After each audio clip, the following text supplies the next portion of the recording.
Question on this is, that what should be actually the digital quote unquote for banks, because and what should be the KPIs or the target operating model that would qualify a traditional bank to call themselves a digital driven or digital first bank.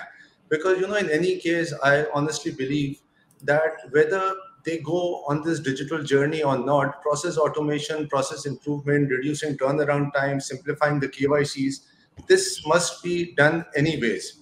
So, it's Correct. very important for all of us to understand what exactly is digital for banks. And then there's a second part to this question also, which is also very important, that what mistakes would you advise companies, especially the financial service providers, the large financial service companies, not to make in their transformation journey? Wow. Well, we could talk about this for a week, but I think the first thing is, the banks that have done this or that are doing this well.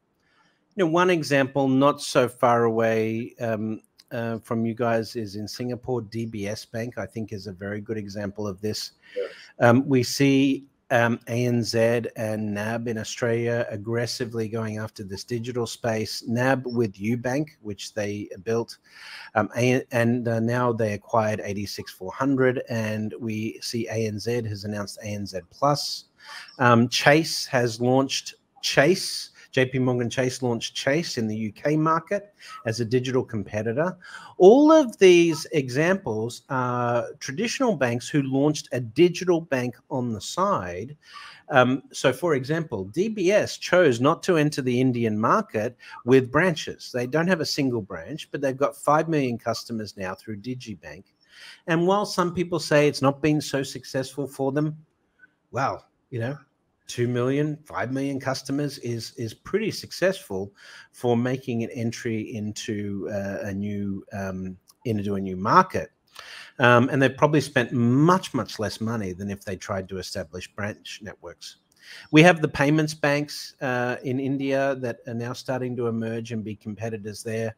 So, we've got a really interesting competitive landscape. But if you listen to Piyush Gupta, who's the CEO of DBS, he makes it very clear. We are no longer a bank, we're a technology company. And the people that we're hiring and the people that he puts around him are technologists with deep technology experience. The banking people are supporters of the technology, not the other way around.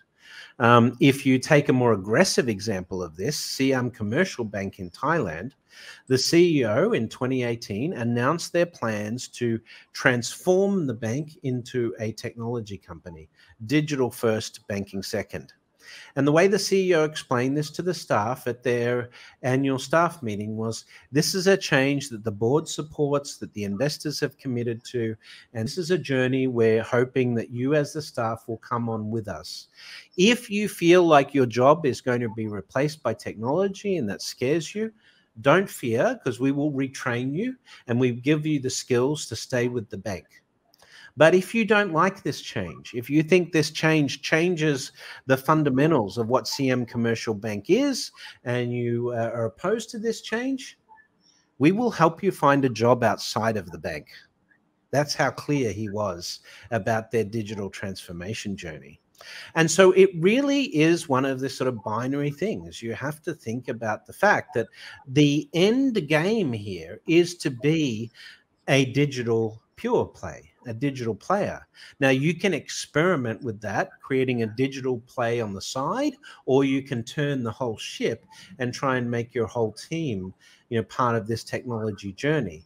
Sometimes it's easier to experiment with starting up your own digital bank and learning from that before you turn the ship and sort of try to transform the entire business. That's what we're learning. But the reality is, if you ask me, who has in the banking world, who has successfully done this? The answer is maybe half a dozen banks in the entire world. So the ability to transform digitally as a bank is a very difficult journey, and you have to really commit wholeheartedly. Yeah.